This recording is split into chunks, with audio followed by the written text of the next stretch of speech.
Okay, so determining max and min values, maximum minimum values. We're still doing quadratics. Okay, we haven't changed. We're still working with quadratic functions. So to find the max or minimum values, you have to find the vertex. And to find the vertex, there are some ways to do it. We'll look at a couple of them here. One is a method called completing the square.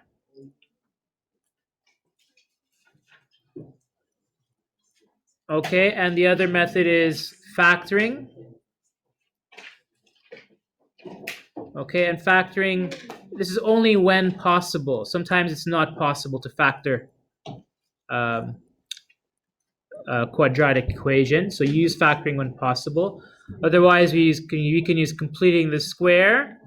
And related to completing the square, so I'll say here, or the other method where we find this completing the square by finding h using negative b over 2a. We can use that method and find k by substituting that. Okay, we did this a little bit yesterday.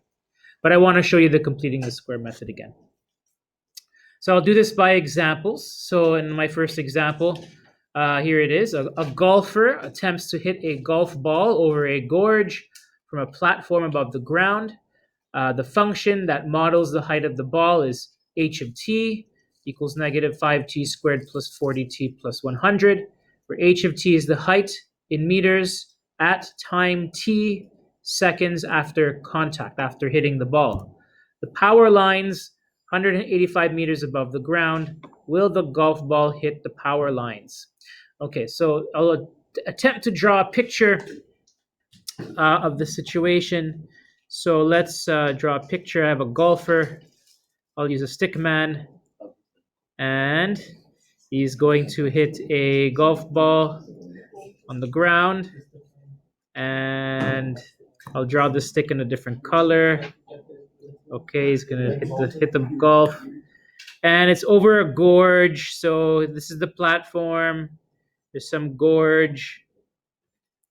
Okay, and there are also some power lines. Okay, so you want to draw some power lines, and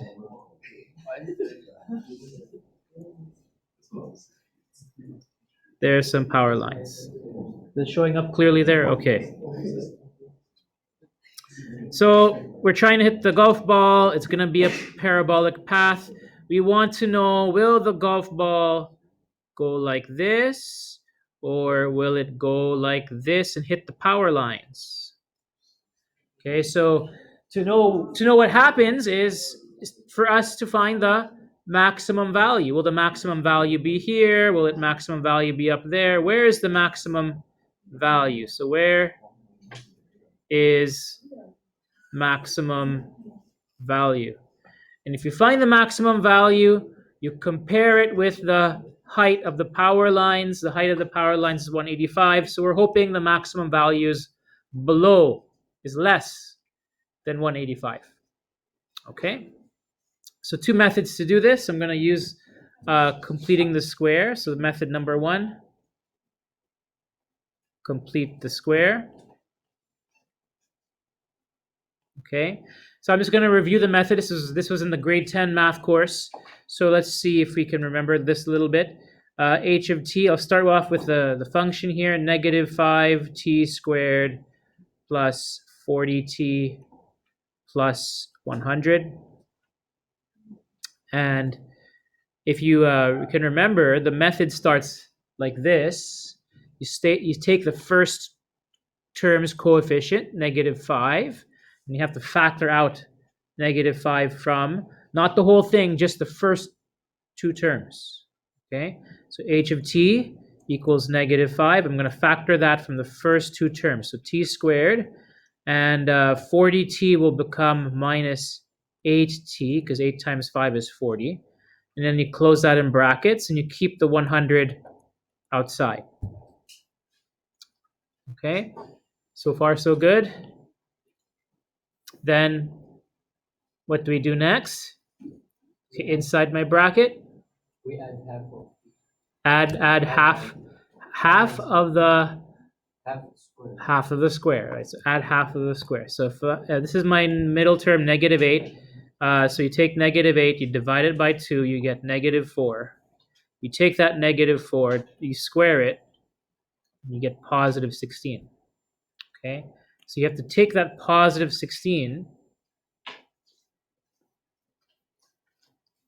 What we're going to do is we're going to add it inside the bracket.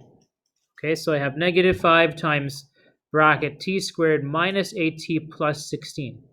And by doing that, you get a perfect square trinomial. Okay, perfect square trinomial, right? Because 4 times 4 is 16, and 4 plus 4 is 8. Okay, but you just can't add 16 arbitrarily because you change everything if you do that. So you have to balance it by subtracting it, yeah. Okay, close the bracket. You still have 100 outside, so plus 100.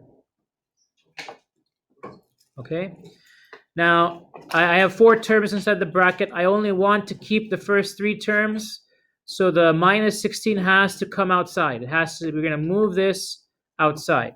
So it looks like this when I do that. So -5 times t squared minus 8t plus 16. Close the bracket.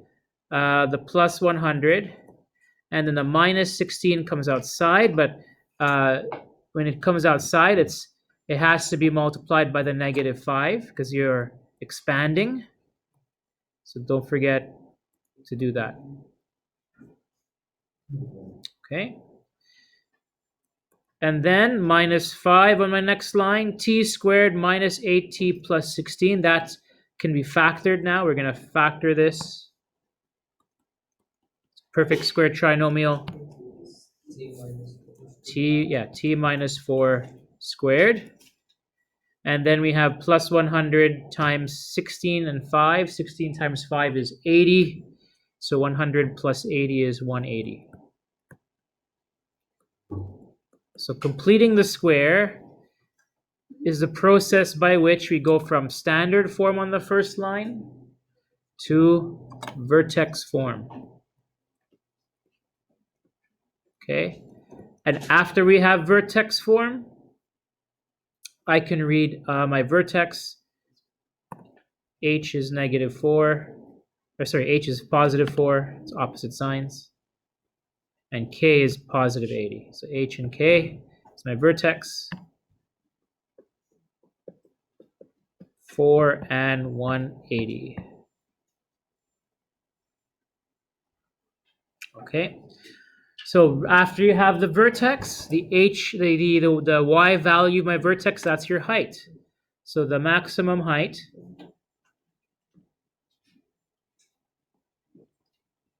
is 180 meters. Okay. Max height is 180. How do I know that's the maximum? Because the vertex represents a maximum or minimum. How do I know it's not a minimum? Because you read the a value. The a value is negative. Yeah, I heard it. So if the a value is negative, the graph opens down, and so that vertex is a maximum. Okay, so the maximum height is 180 meters after 4 seconds. Okay, will it hit the power lines? Nope. Okay, so since power lines are 185 meters, the ball will not hit them.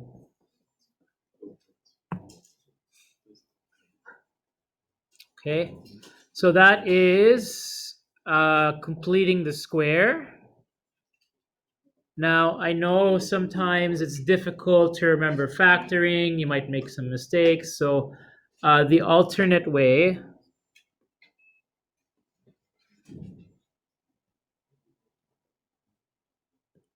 would be to say, well, H is equal to negative B over 2A.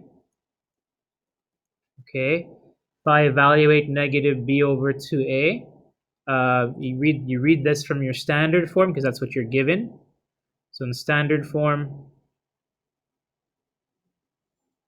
My A value is -5, my B value is 40. So if I put those numbers in here, minus 40 over 2 times -5. So -40 divided by -10 is +4. Okay, so that's my H value. How do I get my K value? Well, there's another formula. It's a bit longer and more complicated, but you don't have to use the formula. You just use your equation. My height, evaluate your height at t equals 4. So it'll be -5 times 4 squared plus 40t. So 40 times 4 plus 100. Okay, and if you evaluate that, you'll get a height of 180.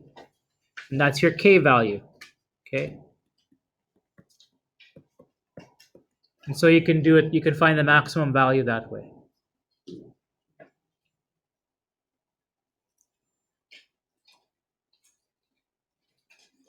Now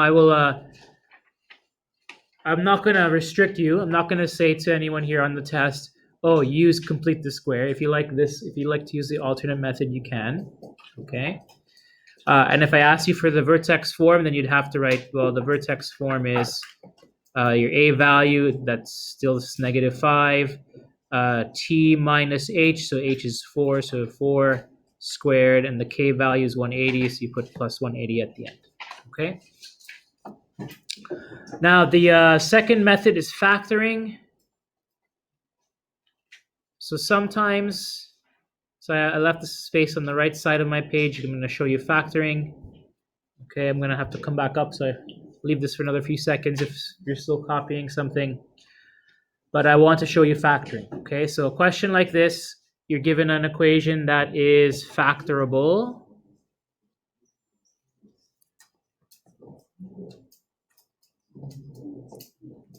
Okay, so h of t, I'm going to rewrite the equation again, -5. Okay, let's not write it again. I'm just going to factor out -5. So common factor first. So if you're factoring this, always look for a common factor. So -5 is a common factor, and I can factor it from everything. So t squared, 40t divided by -5 is -8t. And now I will also divide 100 by -5, and that will be -20. Okay, so you common factor first. So I'll write here common factor. Okay. Then the next step would be factor the inside. What do you have inside my bracket? T squared minus 8t minus 20. Product sum method. Okay, so two numbers if multiplied to give you -20 and add up to -8 will be 10 and 2. Specifically -10 and +2. So t minus 10, t plus 2. Okay, and then that's your factored form. Okay, and from the factored form I could find the X-intercepts or T-intercepts. So solve for t by setting the height equal to 0. So find X-intercepts, or you can call them T-intercepts because we're using the variable t. Okay, and so these intercepts are t equals 10 and t equals -2.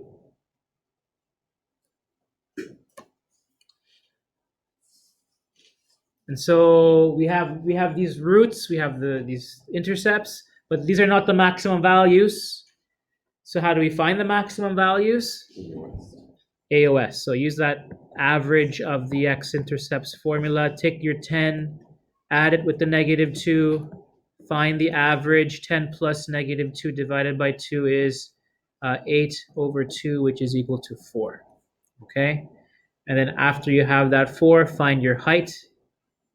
So the height at 4 is equal to, using my factored form, -5 times t minus 10, so 4 minus 10, times t plus 2, so 4 plus 2. Okay, and this will give you the same answer like we had in the first part, which is just which is positive 180. Okay, so that's another way of doing it if you can factor your equation. If you can't factor, then use the first method.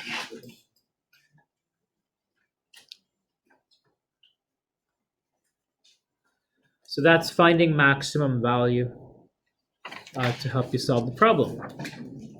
Okay, let's look at another one. Any questions on any of that so far?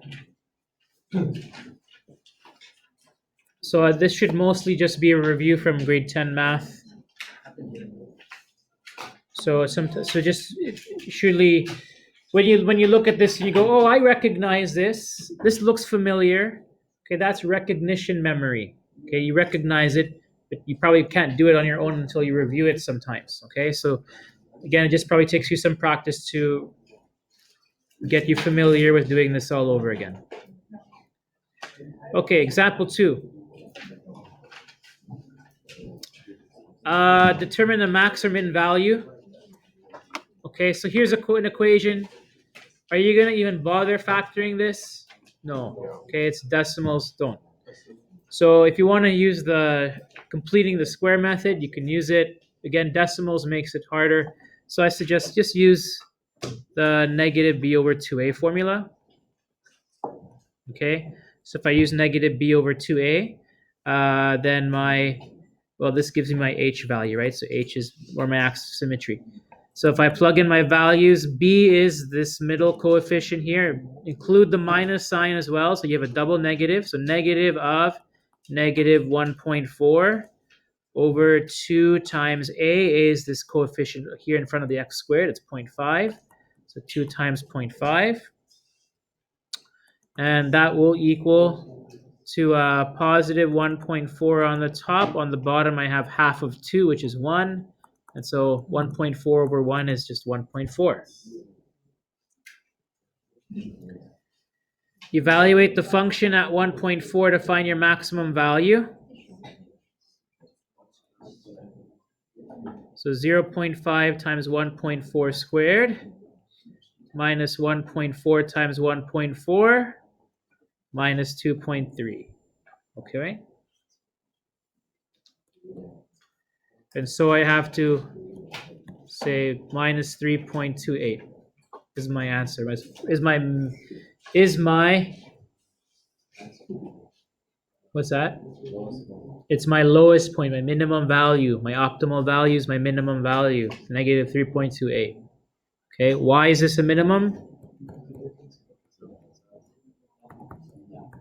Yeah, it's A is positive, so A is greater than 0. So the graph opens up. If the graph opens up, it has a minimum value.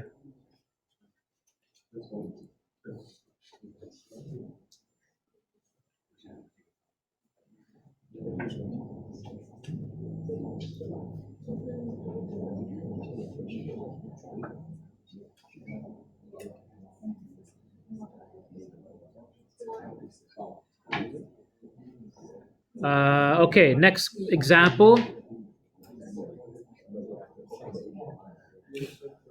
Y equals negative 3x squared minus 15x plus 3. Again, you could just use your formula, negative b over 2a. So your b value, so b is negative 15. So again, watch out for another negative. So negative of negative 15 divided by 2 times a, which is negative 3. When you evaluate this is 15 over negative 6. And do I convert that to a decimal? You can if you want, because we're going to evaluate the function anyways. So that would be negative 2.5. So the function at negative 2.5 is negative 3 times, just substitute negative 2.5 now. So negative 3 times negative 2.5 in brackets squared minus 15 times negative 2.5 plus 3. A little help from the calculator, you get 15.75. and you'll be able to use calculators again in the chapter test.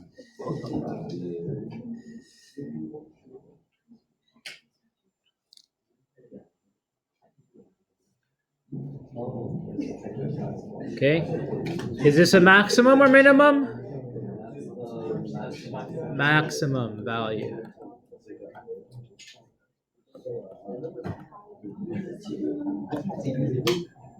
Okay, why is it maximum? Because A is negative. A is less than 0.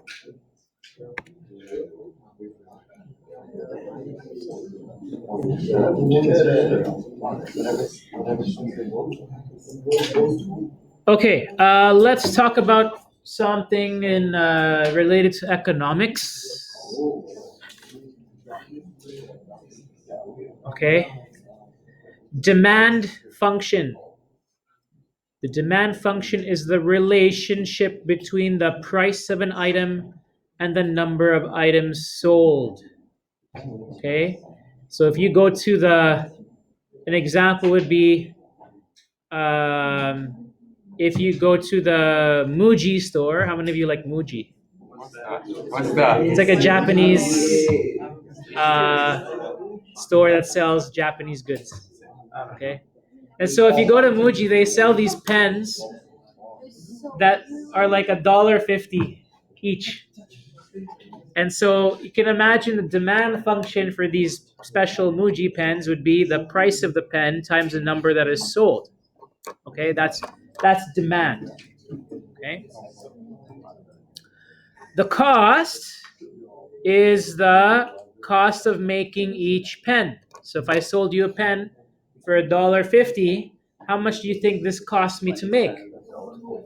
No, it doesn't cost me $1.50. Probably cost me like 5 cents to make this pen. It's just plastic and ink, and that's all comes from oil. Okay. The revenue function is the money brought in by selling X items. Okay. So revenue means I sell this pen to you. How much do you pay me? If I sell you the pen, okay, maybe you pay me $1.50. Okay. The profit is the difference between the revenue minus the cost. So if it costs me 5 cents to make this pen and you pay me $1.50 to buy this pen for me, then the profit is $1.45. Okay. All right. So here's my example. The demand function for a new magazine is P equals negative 6x plus 40, where P represents the selling price in thousands of dollars of the magazine and X is the number sold in thousands.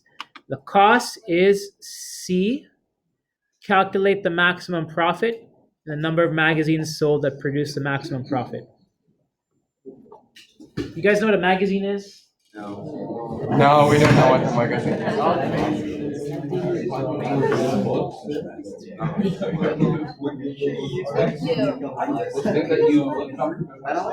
It's just a book. I don't have an example, but I mean, it's something like this. Okay. See, these examples come from the textbook, and textbooks get older and older and older, and as new generation comes through, it's like magazine. What? I don't read a magazine. It's like, yeah, you read it on the internet. You have a phone now. You read things on the phone, so maybe you don't know. Okay. And I'm sure a lot of you know what a magazine is. Okay.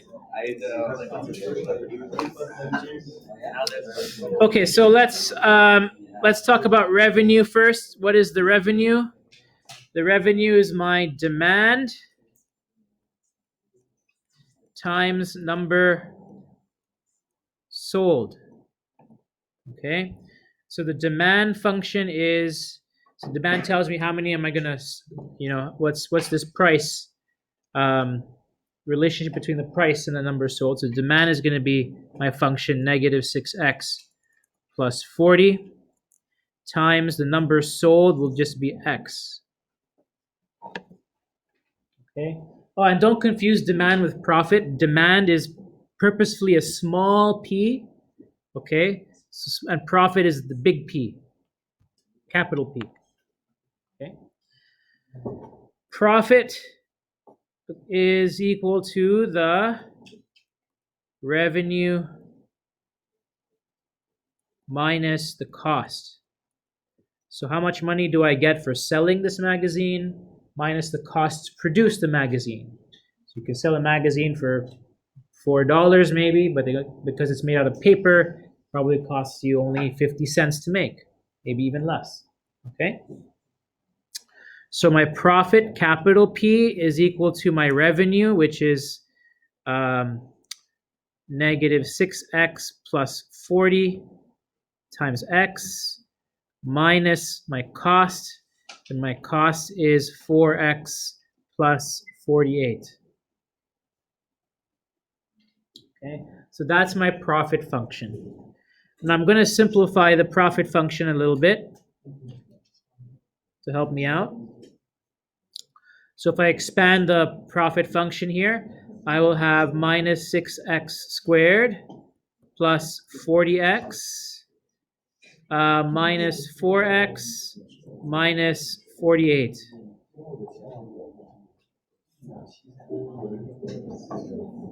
Is that okay so far?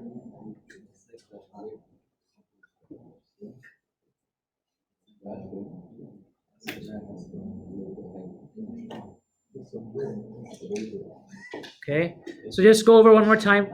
Revenue means demand. How many are going to be wanting to buy this, and at what price, times the number sold. That's a function. Minus 6x plus 40. Don't get confused with that. That's given to you in the question. Okay. Profit is all the money you take in minus the cost to produce those items. So that's my revenue. 4x plus 48 is my cost. Subtract the two, you get your profit function. Now I'll just simplify the profit function. So minus 6x squared, 40, collect like terms. So 40x minus 4x is positive 36x, and then minus 48. So there's my profit function. It's in standard form. The question asks us, what is the maximum profit and how many magazines will have to be sold for the maximum profit?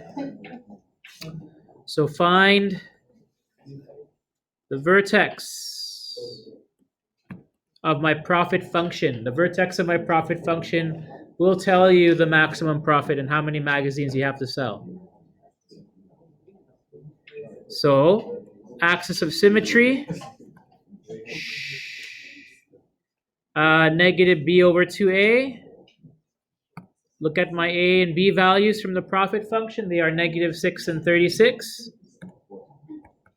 So minus 36 over 2 times negative 6, which is equal to negative 36 over negative 12, and that's equal to positive 3. So that means I have to sell not 3 magazines, I have to sell 3,000 magazines because my question says that X is in thousands. So I'll circle that, so it's in thousands. So I have to sell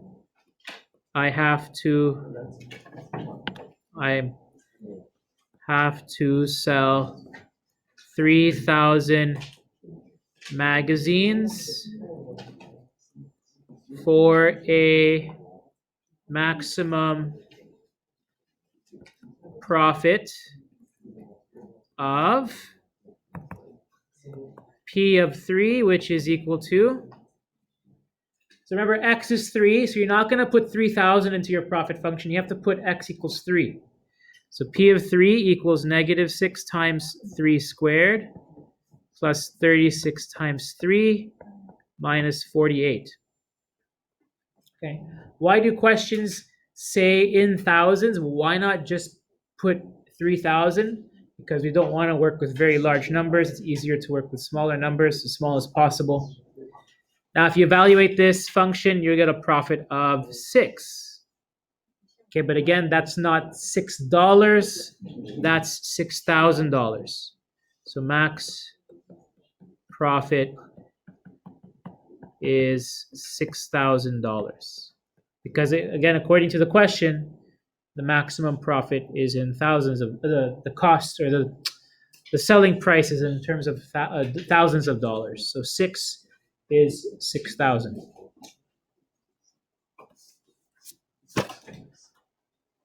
Okay,